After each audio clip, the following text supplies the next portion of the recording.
Opening Christmas presents for Europe.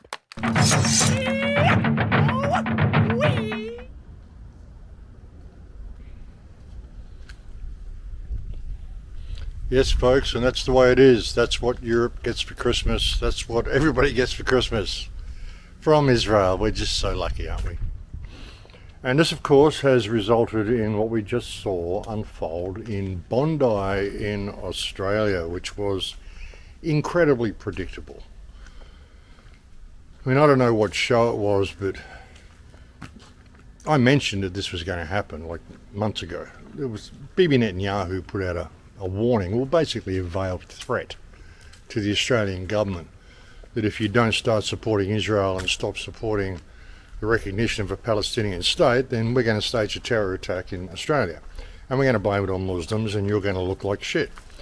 That's basically what Bibi Netanyahu said when he gave the warning to the Australian government. On August 17th, about 4 months ago, I sent Prime Minister Albanese of Australia a letter in which I gave him warning that the Australian government's policy was promoting and encouraging anti-Semitism in Australia. I wrote, "Your call for a Palestinian state pours full fuel on the anti-Semitic fire. It rewards Hamas terrorism. It emboldens those who menace Australian Jews and encourages the Jew hatred now stalking your streets. Anti-Semitism is a cancer. It spreads when leaders stay silent. It retreats when leaders act. I call upon you to replace weakness with action, appeasement with resolve. Instead, Prime Minister, you replaced weakness with weakness and appeasement with more appeasement. Your government did nothing to stop the spread of anti-Semitism in Australia.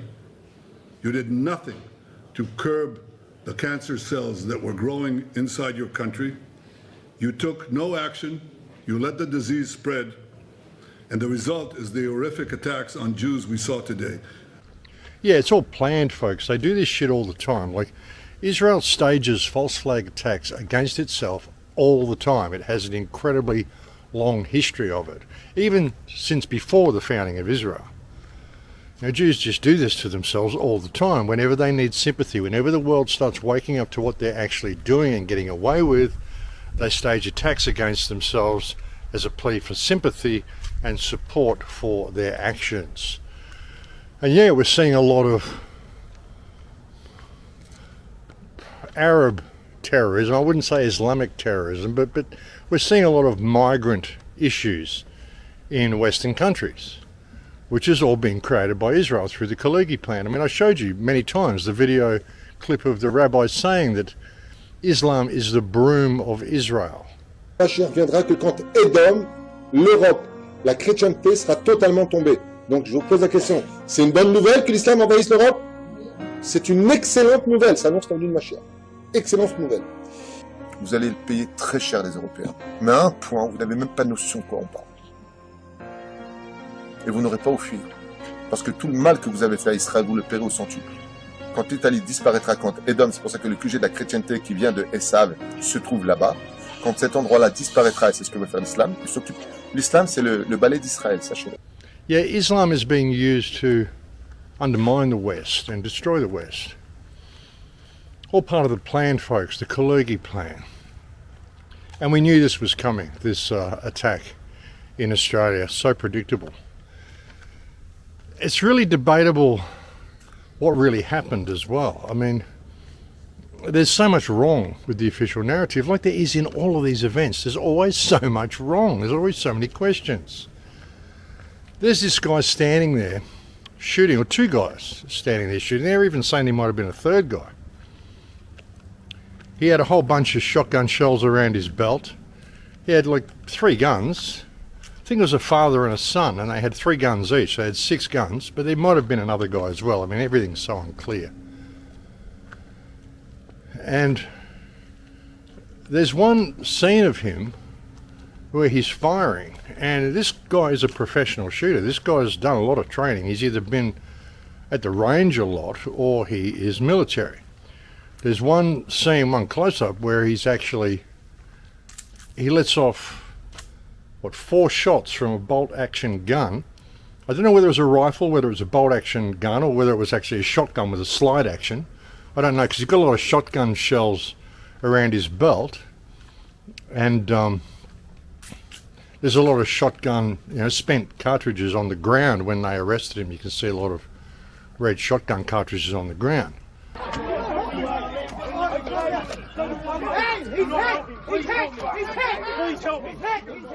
Fucking bash him!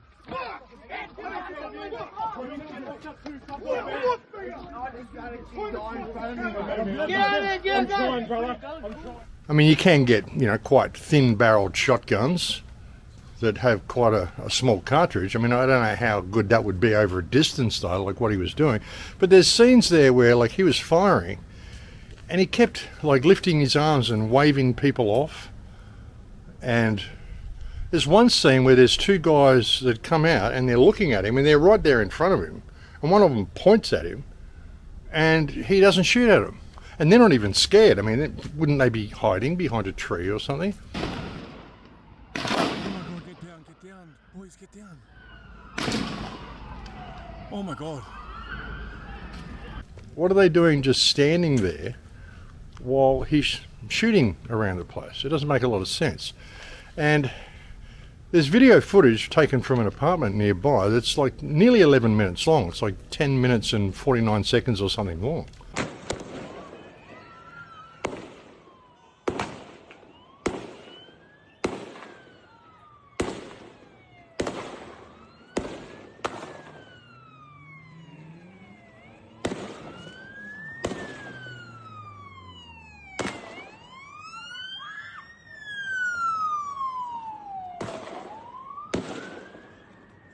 How are these guys able to stand there and shoot so long when they're like 80 metres from the police station?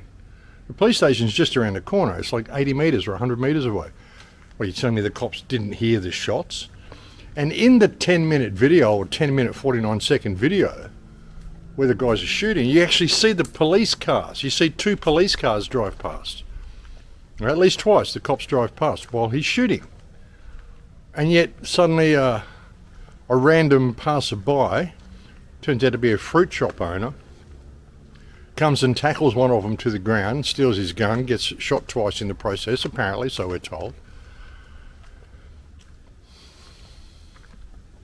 Why did it take the cops so long to get there? Why didn't the shooter see the guy coming? He didn't come from behind, he came from the side. I mean, you'd see this guy coming at you. How did that happen? Why were they on the beach, or like on the bridge there, shooting at the beach, which is like through the trees and miles away? They're right there by the public road, shooting from the public road in centre of Bondi there. Like, they're half a block away from the beach. What are they doing there? Why are they using shotgun shells when it's such a distance away? I mean, admittedly, they might not all have been shotgun shells, but, there's so many questions. Why did the guy, when he stole the gun, the shooter just kind of backed away? He didn't really seem scared that he was going to get shot or anything like that. He just kind of backed away. None of it makes sense. There's also talk that the shooter's real name was Cohen and that he was a Jew. There's talk, there's a leaked Facebook profile that they got to before it was deleted or whatever. You don't know how real any of this stuff is. There's also talk that the shooter's name was Google searched in Israel the day before this event, or 2 days before this event happened. You've got to wonder if that's true. But there's also reports that have come out to say the shooter's name was searched in Iran on Google 2 days before the event. So you just don't know. But it seems pretty obvious. I mean, in all of these events, you've got to ask the question, who benefits? Why was this event staged? Australia has been pushing back against Israeli supremacy. Australia has been calling out the genocide in Gaza. You know, and Bibi Netanyahu coming and basically threatening Australia with a terror attack if they didn't fall in line shows who's responsible for this, because, like I said, who benefits? Cui bono? Israel. Of course. Israel gets more anti-Semitic legislation passed, anti-Semitic legislation passed. It gets more of what it wants. It gets to demonise Muslims more, demonise Palestinians more, demonise all the people that it wants to demonise.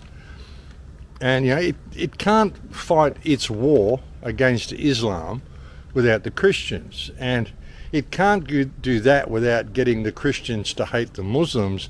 And it won't do that without bombing Muslim countries for decades and having them all flood into Europe.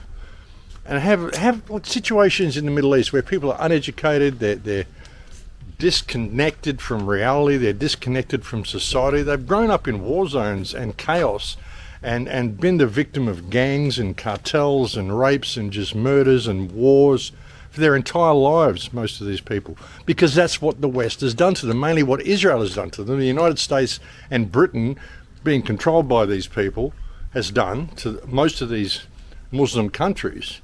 Well, you spent 50, 60 years, sometimes 100 years, just destroying all the culture in these countries, and now we flood them into the West and we blame them for being Muslim. It's all been contrived. The whole thing has been contrived. These people would be a lot happier in their own countries if we didn't keep bombing their countries. When I say we, it's, rhetorical. Because I'm not doing it, and I'm sure you're not doing it.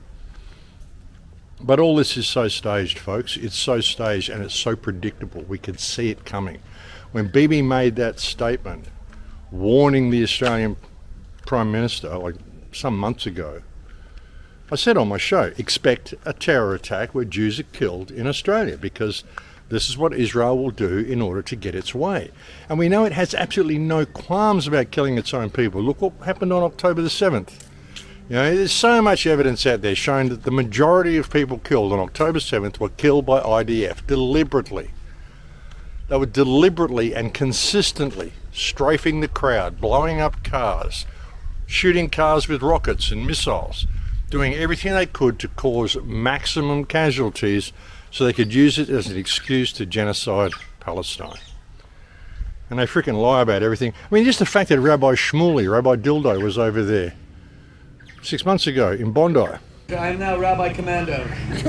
Okay? That guy, what's his name? Arsen Ostrovsky or something. Ostrowski. Arson. His name's Arson, which means to fake, he start a fire. Like, his name's Arson, for God's sake. Spelled differently, but Arsen Obtrosky or some fucking ridiculous name happened to go over to Sydney 2 weeks before this attack. Went over there to help stamp out anti-Semitism and then posts a picture of himself fleeing the shooter on the beach. He got blood all over his head. It's so fake, like it's fake stage blood. This is way too red, it's way too bright. Blood doesn't fall down on your arm and stay that colour. It goes dark, it goes black, it goes crimson. It doesn't stay bright red like that. That's stage blood, that's theatre blood. I used to use it all the time when I used to work in movies at Movie World.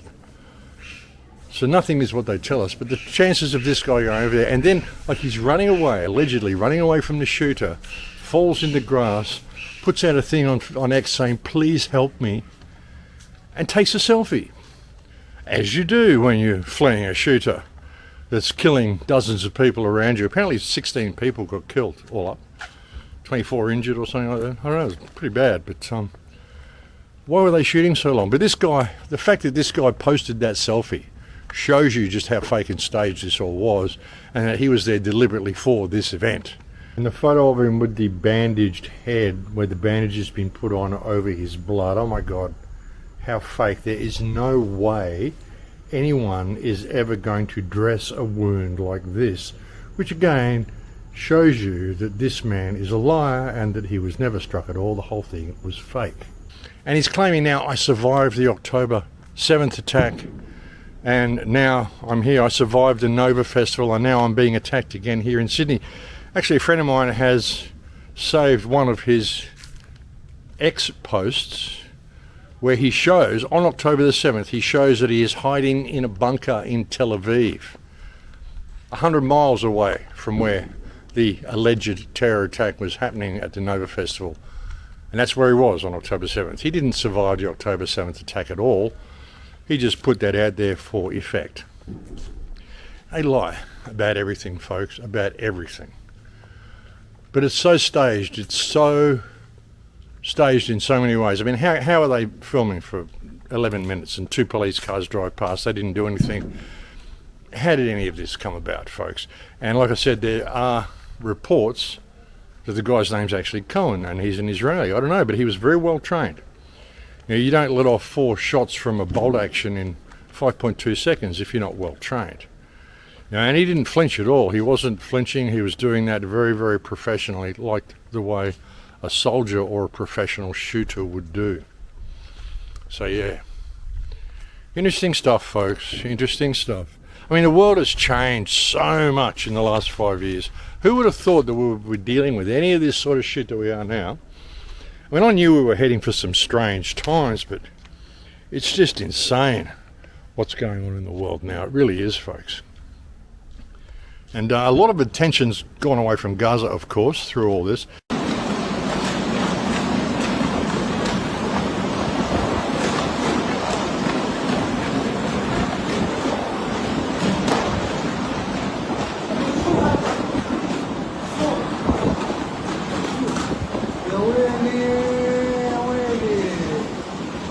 And Gaza is still going on. Like they haven't stopped the genocide. They're shooting people all the time. Like just randomly shooting from the yellow line.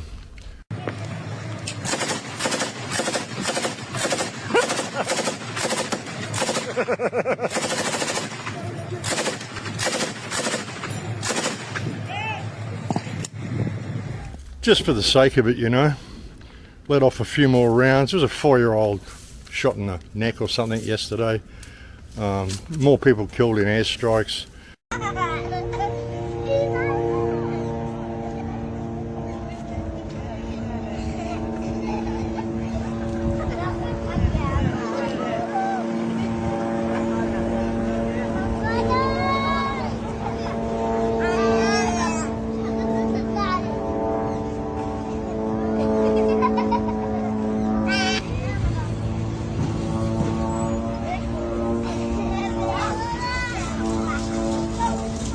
They're just...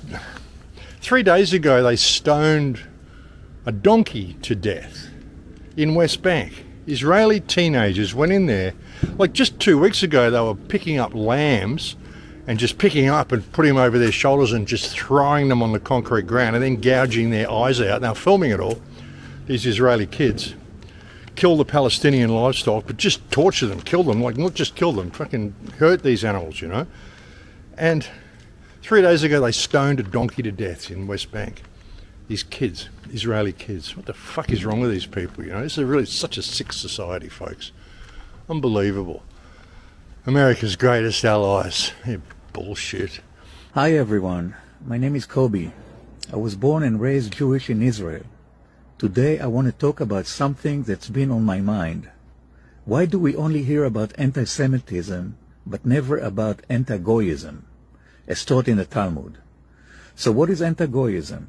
It's a term that refers to prejudice or hostility by Jews towards non-Jews, often rooted in religious or cultural teachings.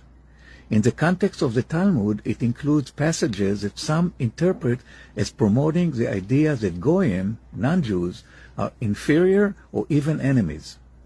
The Talmud, which is our central text, contains passages that some interpret as promoting anti-Goyism. For instance, in the Babylonian Talmud, Tractate Avodah Zarah 26b, it said, even the best of the Gentiles should be killed. Another example in Avodah Zarah 36b, it says, the daughters of idolaters, non-Jews, are in state of nidah, which means filth, from birth. The Sanhedrin 82a, whoever cohabits with a Gentile woman, zealots may strike him. And in the Tosafot commentary on Avodah Zarah 26b, Rabbi Shimon Bar Yochai said, the best of the Gentiles kill him. Let's also talk about Jesus in the Talmud. He is referred to as Yeshu and is portrayed as a sorcerer and a deceiver. In Sanhedrin 107b, it is discussed that Jesus was stoned and hanged on the eve of Passover, portraying him as a false prophet and a sorcerer. Now, I've searched and I couldn't find any derogatory references to Jews in the Christians or Muslim texts. It seems that while we have these teachings in the Talmud, other religions don't have similar derogatory views about Jews. And I just want to be clear, anti-Semitism is real, but so is Anti-Goyism. Both are forms of bigotry that need to be addressed. It's time to have an honest conversation about all forms of prejudice, not just ones that suit our Jewish narrative. So could it be that anti-Semitism is, in a way, Jewish karma for being a racist religion? I don't know. I think so. That's a heavy question, but one worth considering. If we acknowledge the derogatory views in our own texts, maybe we can start to understand the cycle of prejudice and work towards breaking it. So next time you hear about anti-Semitism, remember to ask, what about anti-Goyism? Let's talk about both, because true justice means recognizing all forms of discrimination, no matter where they come from. You know, they're just doing what they can to destroy the world and painting themselves as the victims while they do it. You know, and even this celebration of Hanukkah. Hanukkah is actually the celebration of the brutal massacre of non-Jews. Jews will say it's a celebration of when they defended themselves. It was massacre. They massacred tens of thousands. I think they might have been Greeks. I'm not sure who they were. They massacred so many different groups of peoples, it's hard to keep track. But Hanukkah is a celebration of a massacre of non-Jews. All major Jewish holidays are celebrations of major massacres of non-Jews. Sort of stuff they celebrate, folks. Wonderful people. Wonderful people. Our greatest allies. As you can see, folks, I'm back in Acapulco. Got back from the United States. I was in the United States for a while. I came back here for a few days and gathered some equipment and went back to see my friend in Sedona, who's a little sick at the moment.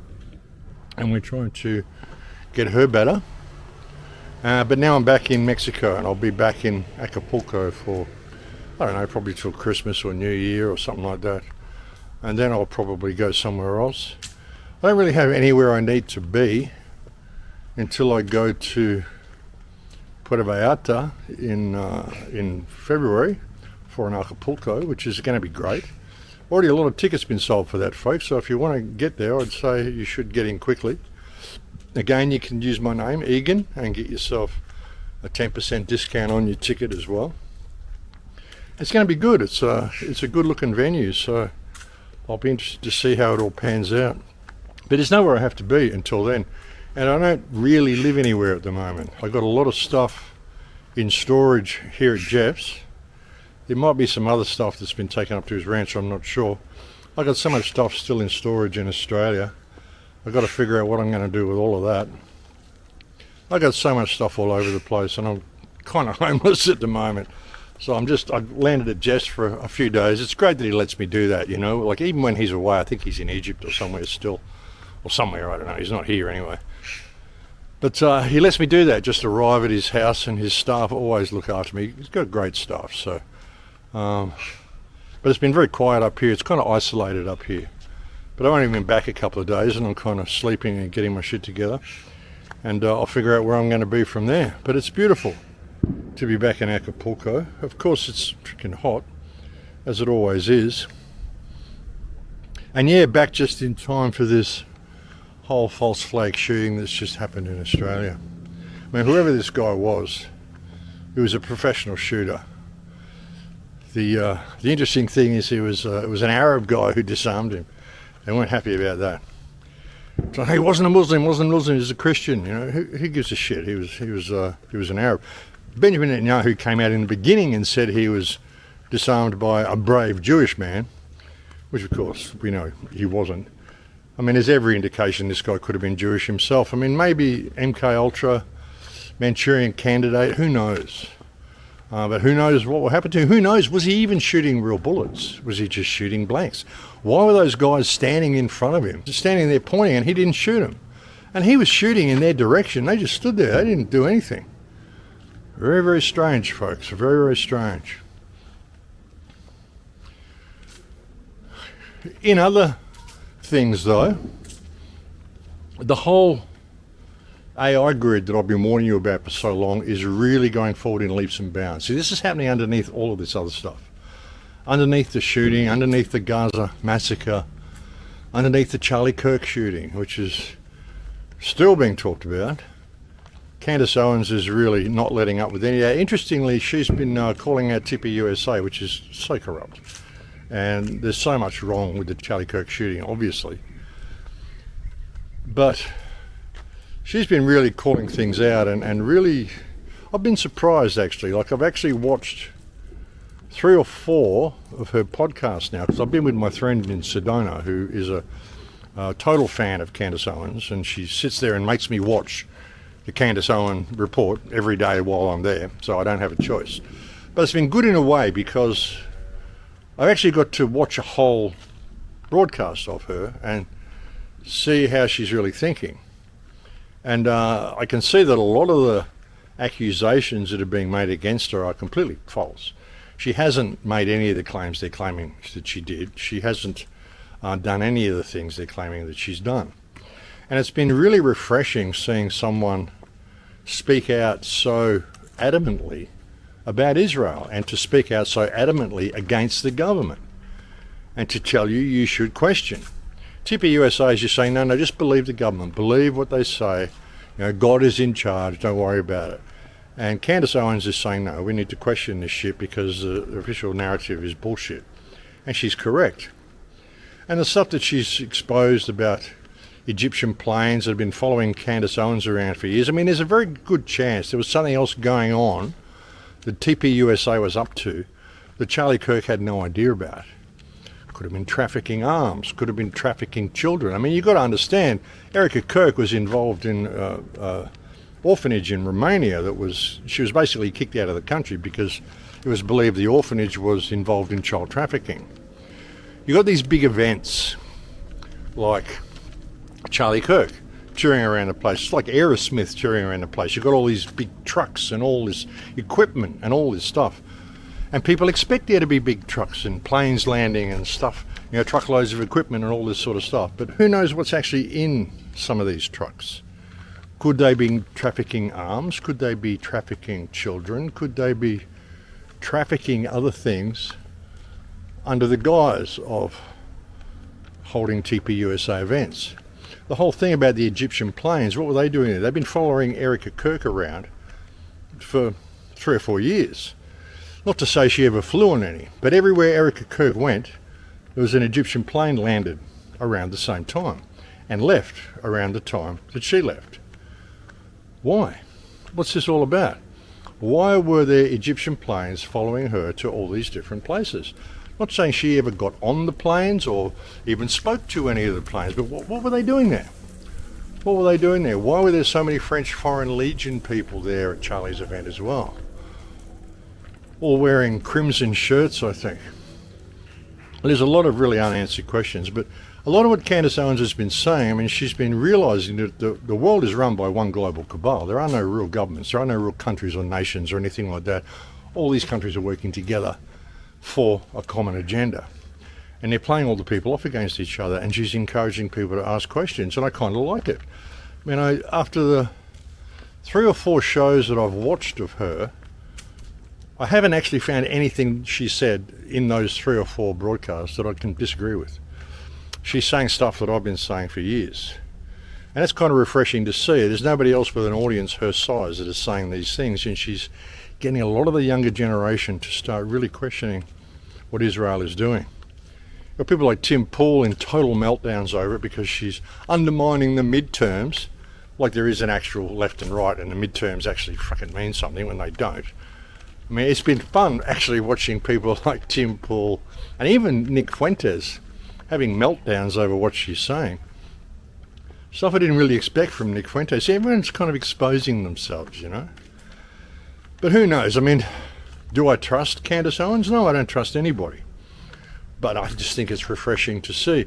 I believe that she's actually having a meeting with Erica Kirk today to discuss things in private, which seems a little strange after all the publicity that's been around this thing. So it's going to be interesting to see whether she comes out completely backflipping and apologising and saying that we need to stop talking about it and Israel's wonderful, or whether she comes back alive or dead or whatever. It's just going to be interesting to see if there's any change in heart from her. If she does a backflip, I'd say she'll lose 3/4 of her fan base. Whether that's a thing for her, I don't know, but it'll be interesting to see what the outcome is. But all this sort of stuff, I mean, even the fact that there's been so much focus on Charlie Kirk, and even I fall into it because it's interesting. I mean, let's face it, it's interesting. There's been all this sort of focus on this and focus on Gaza and focus on now this shooting in Australia. And I think there was another shooting in the United States as well, in Rhode Island. It's just endless, folks, endless.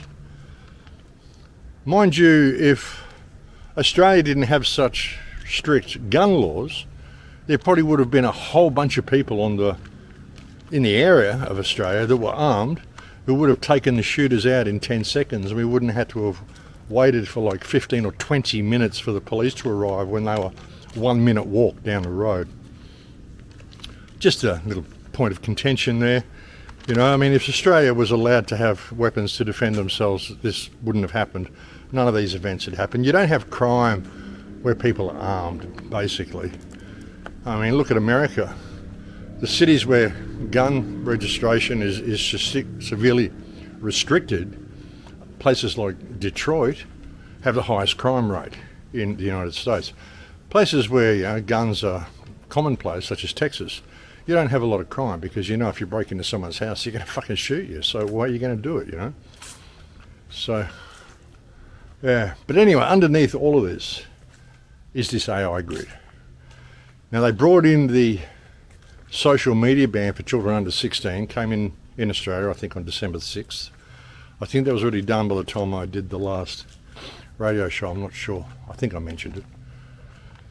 It's been hard to keep track of everything while I'm moving around and doing all the stuff and taking stuff back and forth to Sedona to help my friend and all sorts of stuff. Hard to keep track of everything. And especially like not living anywhere, being homeless and having to kind of lob here and rah. So just forgive me for that, for my tardiness. But I'll be somewhere soon. I'll get somewhere to hang for the next month or so. Back in Bonfil, I don't know, I'll go somewhere. And then I'll work it out next year. But sorry folks, itchy nose, moustache. But this whole AI thing, it's rolling out at breakneck speed. Like I said, they brought in the social media ban in Australia, which is insidious. I mean, a lot of these kids, all they know is online. And I mean, in some ways it's good, and in other ways it's bad. I mean, personally, I don't think kids should have technology at school. Sure, if they want to go on and play games and operate on chat apps and stuff at home at night after they've finished their chores or whatever, great. Have a couple of hours on the computer, do what you want. But I don't think they should be taking cell phones to class. I don't think they should be using computers to solve problems, because what's happening is it's taking away their life skills. And I've said this for years. I've been telling you that one of the most dangerous things we've seen, I said this in my first film, The Big Picture, one of the most dangerous things we've seen over the last 50 to 100 years is a severe loss of life skills. People don't know how to do anything anymore. They don't know how to build a house. They don't know how to plant a seed. Some people have actually got to watch a video on how to plant a fucking seed. It's unbelievable, you know. Watching instruction manuals on how to operate a tape measure, for God's sake. But it's gotten even worse now, like kids going through high school can't read. They can't write. So they've forgotten how, and they don't see the need to learn how to do it because the computer will do it for them. They don't need to learn to spell. Autocorrect will do it for them. They don't need to write an essay. They can get ChatGPT to do it. They don't need to think anymore. They don't need to do artwork. They can just put a prompt into AI and it'll create a picture for them. They don't need to get bands and write songs and create music anymore. AI can do it, sometimes a lot better than the original. Even putting little human mistakes in there now, a friend of mine was saying. It'll have one note slightly out of tune, or you'll hear a trumpet player and you'll hear his breathing. Stuff like this, little human qualities they're putting in there, so you can't tell the difference between what is real and what is AI. And it's got to the point, there was one teacher in the United States actually quit because she said it's useless trying to teach children because they don't want to learn anymore because they become too dependent upon AI. A lot of these kids don't know how to read because they have had things read to them, or they can click a button and have something read out loud to them. I just don't think these kids even care. They don't care about making a difference in the world. They don't care about how to have a resume. They don't care how to write a resume. They don't care how to write a cover letter because ChatGPT will just do it for them. And I think that we need to cut off technology from these kids, probably until they go to college. I wasn't always a teacher. I actually started my career in digital marketing. So I've been in the digital world for about 5 years now, or since I've graduated. And throughout the 3 years, I've taught digital arts classes and I've taught an English class. And I would say that in all of my teaching experience, technology has posed quite a challenge. And with AI becoming so accessible to children nowadays, especially teaching in an English or Core 4 classroom, it's been especially challenging kind of to have the kids comprehend and critical think and think for themselves on certain things. Yeah. So on my way out, I wanted to kind of raise awareness and just let people know how AI and technology is affecting their children these days. I do know that a lot of times in my English classroom, I would ask them to write down a short response or just 5 sentences to answer a question. And a lot of times it would be about 2.5 sentences and they would say, well, I can't think of anything else to say, or, well, why do I have to answer in complete sentences? Like, you get the point from what I'm saying in just this little sentence. And then a lot of times I would assign essays, long form essays, and I know how children write, especially when they handwrite me things in the beginning of the school year. And so when a student, how I know how they write, typically would give me a very eloquently and thorough essay on a topic that I know that normally wouldn't come from them, I would ask them, was this really you? And I'd run it through an AI generator. And of course, it would say 100% ChatGPT or AI. And I would speak to the student and they would more so question of, well, if I have to redo this, how much is it really going to affect my grade? Can I just take the 0? Gosh, trying to take the easy way out. Yeah. Right. Is it promoting just a laziness among our children? I suppose. And a lot of them are just feeling as though they don't really need to do the work anymore because AI will just do it for them. Right. And I think that AI can be in a classroom in a very effective way if we teach children in the older grades how to use it properly. But if we're allowing them this unlimited access in the classroom to use AI, they're not going to do the work themselves. Now you look at that and you can see this can also be used as an excuse as to why they need the social media ban, So you got to read between the lines with all of it, but a lot of what she was saying is actually pretty spot on and pretty true. Kids just don't know how to do anything anymore. And it's shocking that we've let this happen. But it isn't just that. I mean, it's getting to be that AI and this digital surveillance system is controlling every aspect of our lives. I showed you recently that you're going to have to submit biometric data and fingerprints, and now they're talking about a chat scan to enter Europe. They want to know your chat history. They want to know what you've been talking about with people. And now they're doing it in the United States as well. There's some celebration happening this year. There's some big event, some big festive United States historical celebration or something that's happening in 2026. And so they're using that as an excuse to do it because they don't want any terror attacks. But now they're saying that from January 1st, people who enter the United States, tourists, even people with visas, even people from countries that don't need visas, like Esther, like Australia, like myself, are going to have to show a 5-year social media chat history in order to gain entry to the United States. 5 years of your chat history. You know, I've been saying this for years. Everything you've ever put online, it's still there. Like, it's all still there. All your MySpace pages are still there.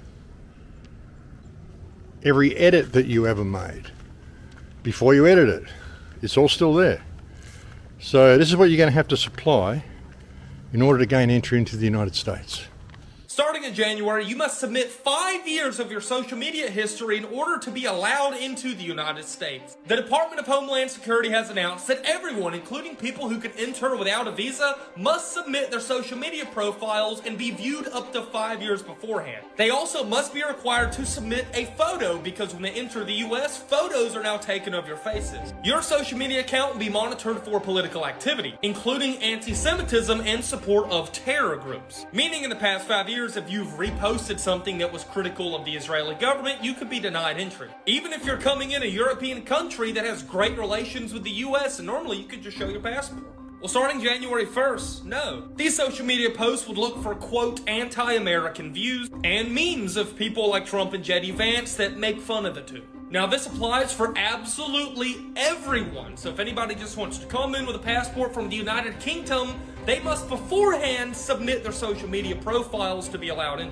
And that's where it starts.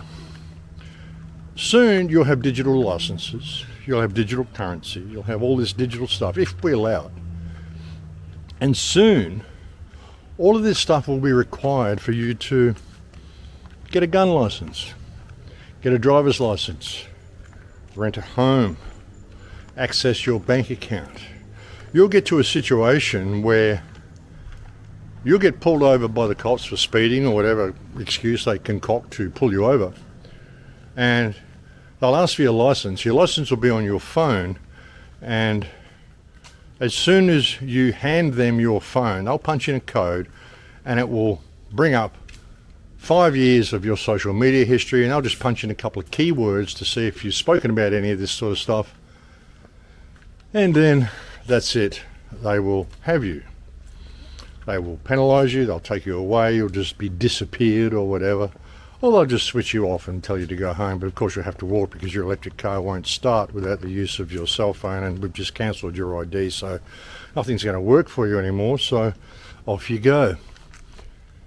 This is kind of where it's heading, folks. It's pretty drastic what's going on. And so many people are distracted by Charlie Kirk, by all the stuff they give us to distract ourselves with. And they want us distracted. This is part of the plan. They've even said this. They want us so busy fighting each other and preoccupied with sports and things that we just don't have time to respond against what they're doing. And through that, they're so busy in establishing new sovereignties in the place where the person fell, they don't bother Klal Yisrael. Meaning, that Hashem does a chesed, and they're so busy killing each other that they don't kill us. So it's a historical overview of the various wars and battles, world wars, etc. So busy battling each other, they leave us alone. Now, what Moshe Zatzal would say, that's the mile of sports. The guys are so busy in sports, they don't have time to check for the Jews. If you ever saw boxing, where they pummel and kill each other, instead of pummeling and killing us, go upon them. They have national pastimes, some of them benign, like baseball, some of them a little more dangerous, like football, where they're wired for sound to hear the crunch of the broken bone. But the more they pummel each other, the less they pummel us. Yeah, they tell us, folks. They tell us that this is the plan. And they keep us preoccupied with everything. Absolutely everything. Wars, bloodshed. I mean, and all the stuff they've done. I mean, something that's come out of what they did with Gaza and what they did with Lebanon and what they did with, you know, Hezbollah and Syria and Yemen and everywhere is this concept that preemptive strikes are justified. If you think someone is thinking things you don't like, then you should go in and bomb their whole country and obliterate them from existence in case they're a threat to you, before they attack you or do anything. You just make up a story, tell the media, and then say, look, we've got to do it, it's imminent. I mean, Netanyahu's been telling us that Iran's going to bomb the United States. It's imminent. He's been telling us this since like 2012, or even before then, like 2005, 2008, 2001. Actually, I think since the 90s he's been saying this. Only months away from a nuclear weapon, a strike on the United States is imminent. He even tried to blame Iran for the Bondi shooting that happened the other day. How the fuck is Iran involved in it? What purpose would Iran have in shooting people on Bondi Beach in Sydney? Does he want to give more power to the Jews? Does he want to have more anti-Semitic speech limited in Australia? Does he want to have more security for Israel? Does he want to have all free speech curtailed? No, it's Israel that wants all that. And they get it by staging these terror attacks all the time. ישראלים, כולל המוסד, מעורבים בחקירת הפיגוע בסידני, בניסיון לברר האם מישהו עומד מאחורי המחבלים שביצעו את הפיגוע, או שמדובר מה שנקרא במפגעים בודדים שיצאו בוקר אחד לבצע פיגוע מבלי שיש גוף שעומד מאחוריהם. בשלב ראשון, ממה שאנחנו מבינים, מדובר בכל האפשרויות שנמצאות על הפרק, כלומר שמדובר בהתארגנות מקומית, או שאיראן עומדת מאחורי המפגעים הללו, או כפי שדיווח ינון איתך מוקדם יותר היום, שנבדקת האפשרות שחיזבאללה עומד מאחורי המחבלים הללו. כלומר, כרגע באמת צריך לומר, כל האפשרויות נבדקות, כולל האפשרות שאיראן וחיזבאללה הם שעומדות מאחורי There's no reason that Iran would do this. I mean, it's absolutely make no sense whatsoever for Iran to have attacked Australia because there's just no, they don't benefit from it. In fact, quite the opposite happened. But all these things are moving forward to the same direction, folks, and it's all about AI control. It's all about removing more and more of your rights. Even the reinstating of YouTube channels. I'm thinking, why did they reinstate my YouTube channel and everybody else's YouTube channels? It's because they want you monitored. They want to now introduce these laws where I've got to show 5 years of social media history to enter the United States or Australia or anywhere else. Oh, we'll just give you your YouTube channel back. Fortunately, there hasn't been anything uploaded to my YouTube channel for 5 years because that's when they banned it. But still, it's there now. And they want all that information, and they want access to the people that are viewing my channel on YouTube. Data mining, folks, just gathering tabs on people. That's the plan. I think that's why they reinstated everybody's YouTube channels, because they want to keep tabs on people.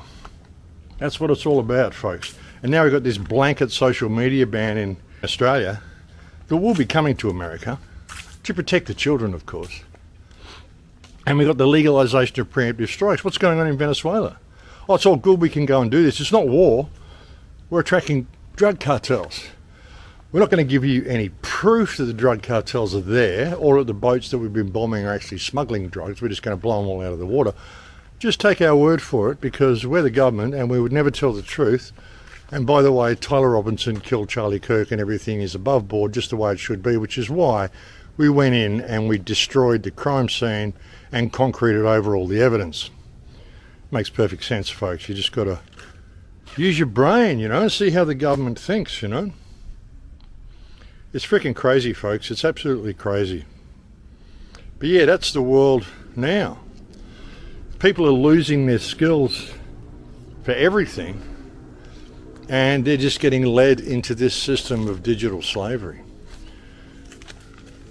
Interestingly, the other day as well, and they don't mind showing us what they're doing, someone posted this thing of this portal thing they've set up, this demonic freaking display they've set up in Detroit.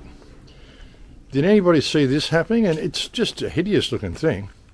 I don't agree with this guy because I don't buy into religion. I think religion is demented. I think that religion is one of the causes of all of our problems. You know, the Christians and the Jews and the Muslims all fighting against each other. They should all just go and burn all their books and get back to being a human. I think that would help. But anyway, this guy went and checked this out, this portal thing in Detroit. And what the fuck is this? Giant portal for the local principalities. Now, if you saw my last video, you know about the stones and what I mentioned about the rituals. Look what it's called. Transcending. Come on, guys. Really? If you can't, I don't even, do I have to explain this? Now, I actually came here before and I prayed standing here. I'm gonna show you. Right there. You know what happened? My feet started burning when I saw, because I was praying against this thing. But look, watch this. Look at this.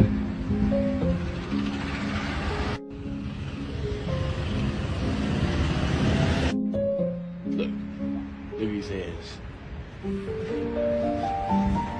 Fallen ones. Now, I know they're going to tell you that it's supposed to represent certain things, but all this stuff has spiritual symbology to it. Yeah, it's a pretty twisted society we live in, folks.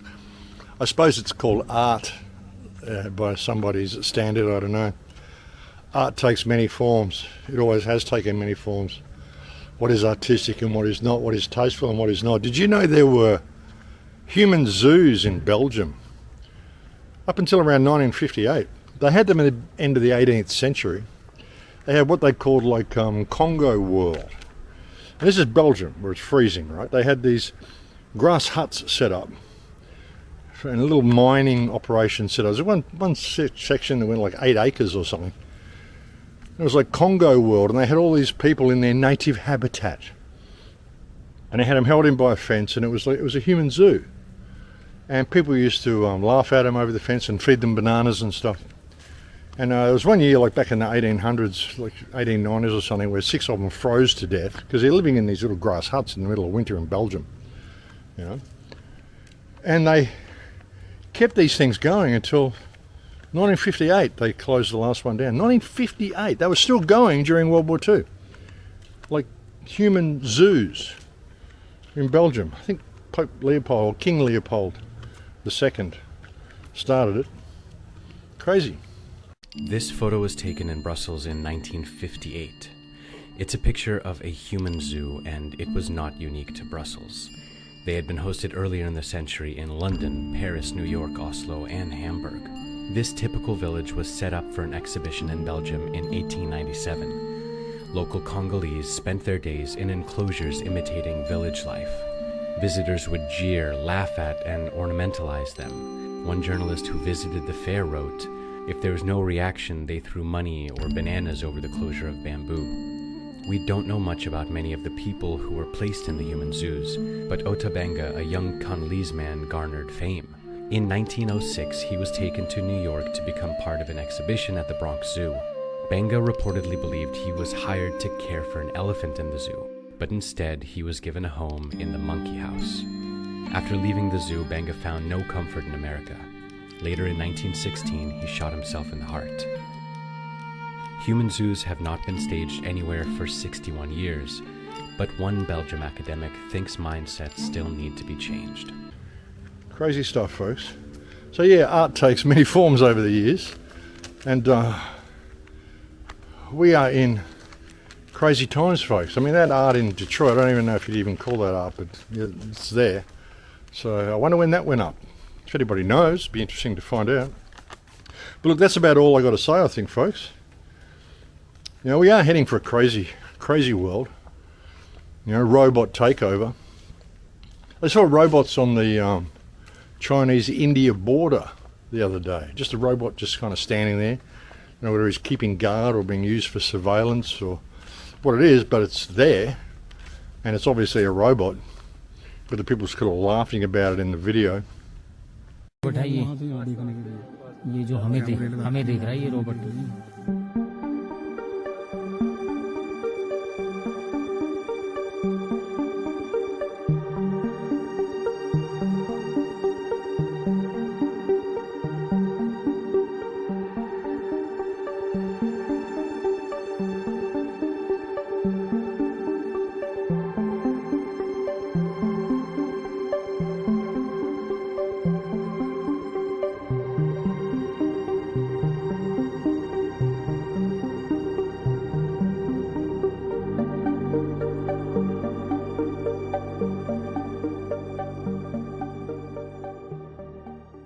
Crazy stuff.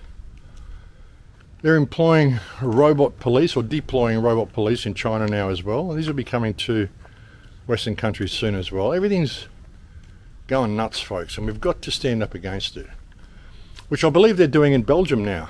There was huge protests I saw in Belgium. Apparently they've just overthrown their government.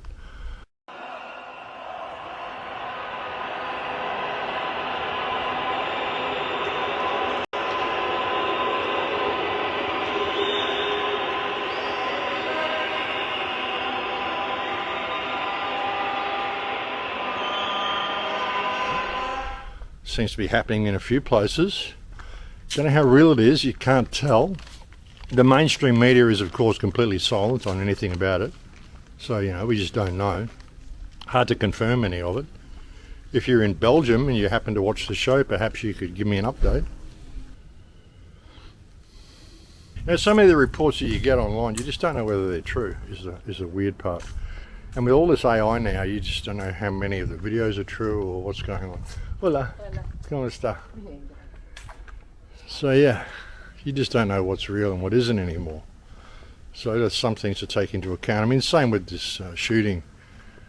I mean, obviously Mossad's involved. The fact that Arsen Ostrovsky was there, the fact that Rabbi Dildo went there 6 months before and made a point of standing there on Bondi Beach with a Bondi shirt on.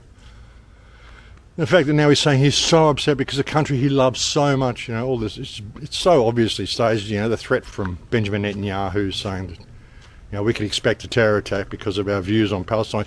You know, if we're supporting Palestine against the Israeli occupation, why would the Muslims stage a shooting here? Think about that. They wouldn't benefit from that. That would turn everybody against supporting Palestine against the Israeli occupation. The only people who would benefit from this happening is the Israeli occupiers. So, you know, it's really easy to see who's responsible for this and what this is all about. And who did it? I mean, it's obvious, folks. It's totally obvious. And we can expect more of them, unfortunately. But anyway, yeah, look, I'll leave it there for now, folks. That's about all I have to say. Same thank yous I give to everybody. I'm going to try to get a couple of interviews done in the next week as well. I've got a lot of requests there for interviews, so I want to try to get some of them done. Thank you to the people who send me so many kind emails and so much information. Please continue to send me information of topics that you think are interesting that I should include on the show as well. It's hard to keep up with everything when I'm traveling. Of course, thank you to anybody who's ever made a contribution to the website. I could really use some this month, folks. I know it's Christmas and everyone's short, but if you can, it would be greatly appreciated. It does kind of inspire me to keep going as well because, you know, I can kind of gauge what I'm saying by, you know, whether people are supporting what I'm saying and whether I should keep going. I mean, I don't know, I've had second thoughts about whether I want to keep doing this. I mean, you know, it kind of gets to you after a while. I've been doing it for so many years and I wonder, you know, I mean, the world has just gotten so crazy and so pear-shaped in the last 4 or 5 years. I wonder whether the shows help. I mean, I do receive a lot of emails from people saying, yeah, they do, please don't stop. But it would be nice if people contributed now and then. I mean, it's crazy, you know, like I've got 100,000 subscribers on BitChute. Imagine if everyone even put in 50 cents, you know. But, you know, it's difficult, folks. It is difficult, I know. But anyway, thank you to those who do. Going to be interesting to see what unfolds for Christmas and New Year, hey? And we all knew there was something coming. Even Candace Owens actually said, expect something major to happen in the first couple of weeks of December. There's word that something major is going to happen. And of course, we just saw this shooting in Australia. So, yeah. And all of us have been predicting it. We've been predicting something like this would happen. And the more people start to question the actions of Israel, the more we're going to see Israel staging terror attacks in the West and trying to convince people that it's Muslims that are staging these attacks because people are not showing support for Israel. When really, like I said before, if that were true, it would be exactly the opposite. It would be the other way around. You would find that you would have Muslims in all Western countries actually supporting the government because the government is standing against those who are oppressing it. You'd have all the Palestinians, all the Muslims, all the Syrians, all the Libyans, everybody in Australia standing with the Australian people because they are standing against Israel. And the only one who would benefit from a Muslim shooting up Jews in Australia is the Jewish community, Israel. And we know from their history that they have no problem at all in killing their own people when they need sympathy. In fact, they have a long, long history of doing exactly that, staging attacks against themselves. So wise up, people. Anybody out there, it's time to start thinking about your own country and your own people and your own race even. White Nordic people, white Nordic women who are incredibly beautiful, but white Nordic women with blonde hair, blue and green eyes, make up around about 0.03 of world population now. Some of the most beautiful, elvish looking people on earth. I've got no problem with people mixing races in as much as, a white guy falls in love with a Chinese woman or vice versa and they get married and have kids. There's no problem with that. But when there's this whole industrialized race mixing the way we're seeing, we end up with no pure white people, no pure black people, no pure Chinese, no pure Mongolians, no pure anybody. The only people who remain pure are the guys with small hats who refuse to intermarry. Well, they go out of their way to make sure that everybody else intermarries. And we're at a situation now where, the white race is at 6 or 8% of world population now. So I think it's important at the moment that people marry within their races if they can at the moment and keep your race going. Be proud of your race. Be proud to be white. Be proud to be black. Be proud to be Chinese. Be proud to be Mongolian. Be proud to be Finnish. Whatever you are, But keep your gene pool going. Don't let it get mixed into one huge race of Goyim with no history or past or cultural roots or anything like that. No national pride, no heritage of where you came from. Because that's what they're doing, I think it's important that all races, not just the white race, see what's going on and see how manipulated all this has been. Because it really has. Really argue that the Goyim are going to be annihilated. That's not really an option for all the nevuahs, all the prophecies. And not only Goyim as individuals, you could say that we broke down their nationalities and there are all a bunch of Yechidim running around. No, as nations even. As Goyim, they're gone. Their personality, as they exist b'fnei atzmam, as they would exist independently of Klal Yisrael, they don't exist. They're done. In modern terminology, they call it cultural genocide. It's like a nice sunset forming out there, folks. It's getting a little dark. It's really good, this camera, how you can't really tell when it's getting dark. It holds the light really well. As you might be able to see over there, there's places with lights on and there's a sunset going on in the sky. It's quite a good little camera. Very pleased with it. I still haven't moved on to the Osmo 3. I'm still using the Osmo 2. But hey, I just like the controls at my fingertips, so that's just what I've got. But anyway, folks, it's going to be interesting to see what unfolds over Christmas and New Year. I should get to see you again before Christmas, and it'll be interesting to see what happens between now and then. Things are moving so fast. It'll be interesting to see what distractions they want to give us. But like I said before, folks, the most important thing on the table at the moment is the smart grid. digital ID, digital currency, and the mass surveillance society.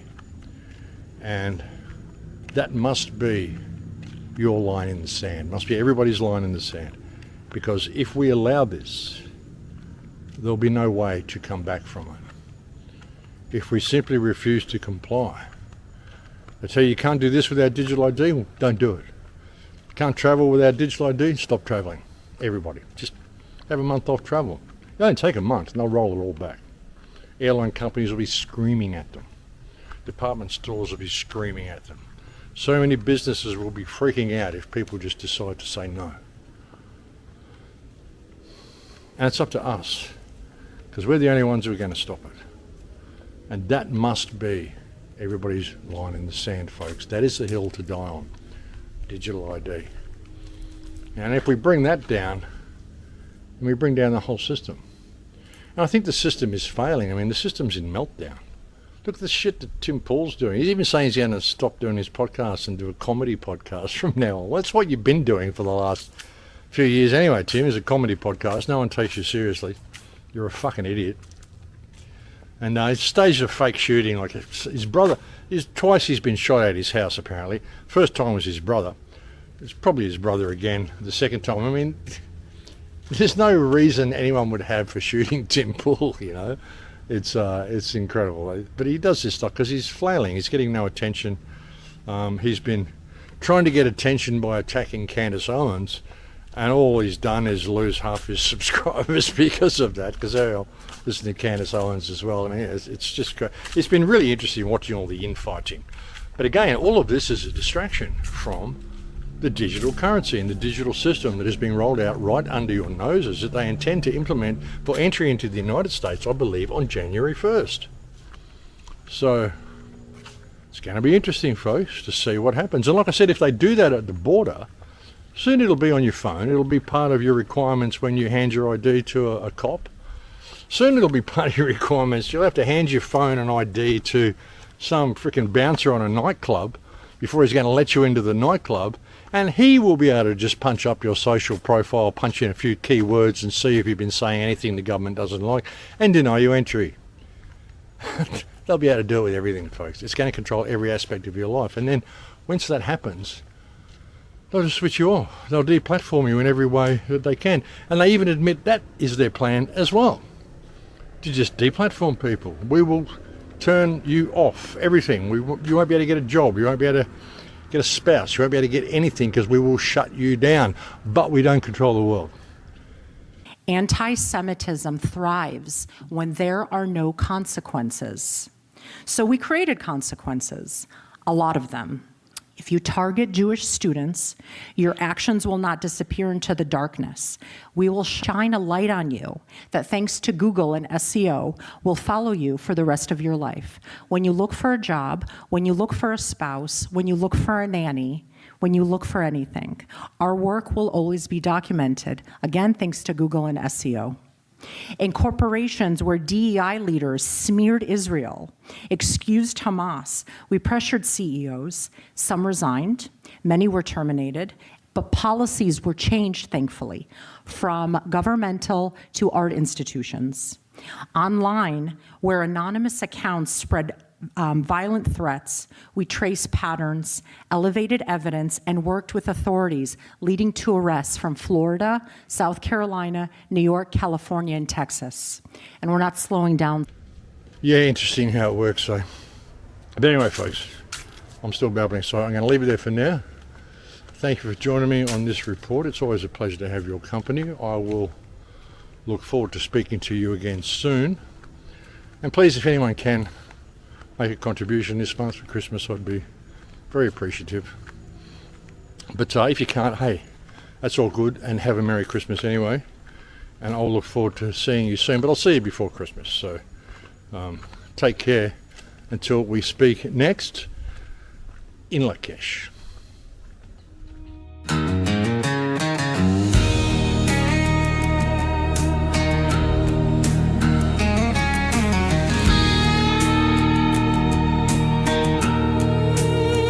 Imagine Hitler had a different story, and he didn't go to purgatory. Instead controlled the banks, bought the media, had them give him thanks. And in every military he joined the ranks, political coups and pranks. I wonder if we would have explored Antarctica, maybe instead of being fake, just ignored.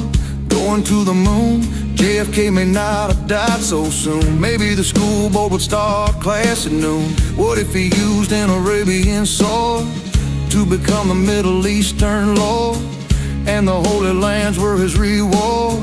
One only he could afford, a cost so utterly absurd. But without the genocide and occupation, they just gave up the location after giving an invitation to a new wonderful tropical nation. From the evidence we have to view, Zionism is the problem, not every Jew. But when you're under attack, you must fight back. It's just what you do. Breaking the system is a little brand new. Oh, was he that bad? Was he so lost? No one's allowed to question the Holocaust. Facts get tossed, narrative embossed. IDF facts like they are the boss. No care for how many lives are lost. Women, children, anyone in their way, they are gonna make you pay. Zionist rule at any cost.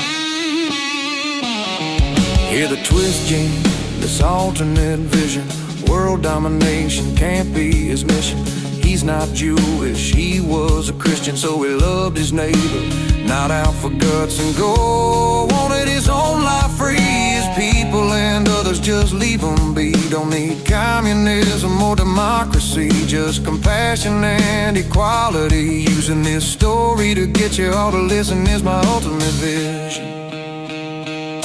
From 9/11 equivalent false flags, COVID jabs and surveillance states, climate change, fear mongers and political lies, eugenics, 5G, cancer's on the rise. They think they are elite, believe to be superior. They control what we eat cause they see us inferior. Population control, getting US fighting as a whole. Divide, push and pull, FDA, drugs and alcohol. We're cattle for them to cull, not human, just gone for them to use. If we comply, let it happen. Do we deserve the abuse? Hey dog, was he that bad? Was he so lost? No one's allowed to question the Holocaust. Facts get tossed, narrative embossed. IDF facts like they are the boss. No care for how many lives are lost. Women, children, anyone in their way, they are gonna make you pay.